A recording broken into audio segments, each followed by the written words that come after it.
இன்னைக்கு காரசாரமான பருப்பு ரசம் எப்படி செய்யறதுன்னு பார்க்கலாமா? அதுக்கு தேவையான பொருட்கள் 1 by 1 சொல்றேன், எடுத்து வச்சுக்கோங்க. வாங்க வீடியோக்குள்ள போலாம். பருப்பு தண்ணி எடுத்து வச்சுக்கணும். ஏன்னா நம்ம பருப்பு ரசம் தானே செய்யறோம், அது தனியாக ஃபர்ஸ்ட் எடுத்து வச்சுக்கணும். அதுக்கப்புறம் லெமன் சைஸ் கூட இருக்க புளியை கரைச்சி எடுத்து வச்சுக்கணும். அப்புறம் கடுகு, கருவேப்பிலை, மல்லி, ரசப்பொடி. நான் இப்போ சொல்லக்கூடியதை சின்ன ஜார் எடுத்து வச்சுக்கோங்க. அதில் 1 by 1 போட்டுக்கோங்க. வரமிளகா, குருமிளகு, சீரகம், 2 சின்ன வெங்காயம், பச்சை மிளகா வேணாலும் ஆட் பண்ணிக்கலாம். இது நல்லா கொரன்னு அரைச்சி எடுத்துக்கோங்க.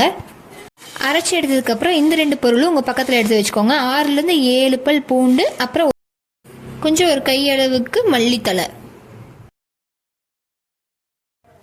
இப்போது ஒரு குக்கர் எடுத்து வச்சுக்கலாம். நீங்கள் ஒரு வடைச்சட்டி கூட எடுத்து வச்சுக்கலாம்.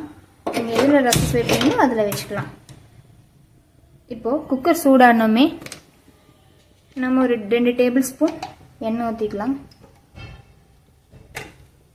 எண்ணெய் சூடானதுமே கடுகு, நம்ம அரைச்சி வச்சிருப்போம் இல்லையா, அதையே இது கூட ஆட் பண்ணிக்கணும்.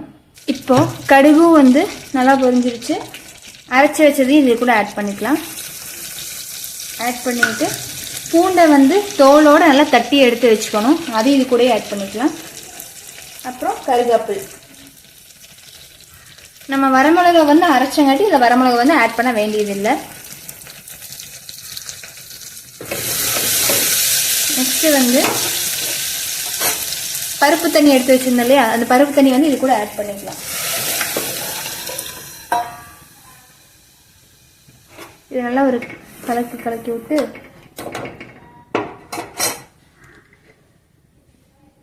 புளித்தண்ணி நல்லா கரைச்சி எடுத்து வச்சுக்கணும்.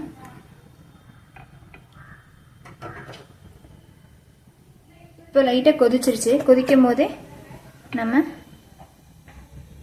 ஒரு 1/4 டீஸ்பூன் மஞ்சத்தூள், கல்லுப்பு ஒரு நாள் போட்டுக்கலாம், இல்லை டாடா சால்ட் போட்டுக்கலாம். உங்களுக்கு ரசத்துக்கு எவ்வளோ தண்ணி ஆட் பண்ணுமோ அவ்வளோ தண்ணி ஆட் பண்ணிக்கோங்க. ஒரு டம்ளர் அளவு ஊற்றுனீங்கன்னா போதும்.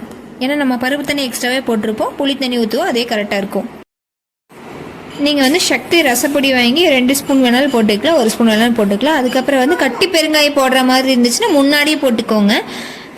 பொடி போடுற மாதிரி இருந்துச்சுன்னா கடைசியில் போட்டுக்கோங்க. கட்டி பெரியவன் கடைசியில் போட்டின்னு கசப்பு தட்டிடும், அதனால தான் சொல்கிறேன்.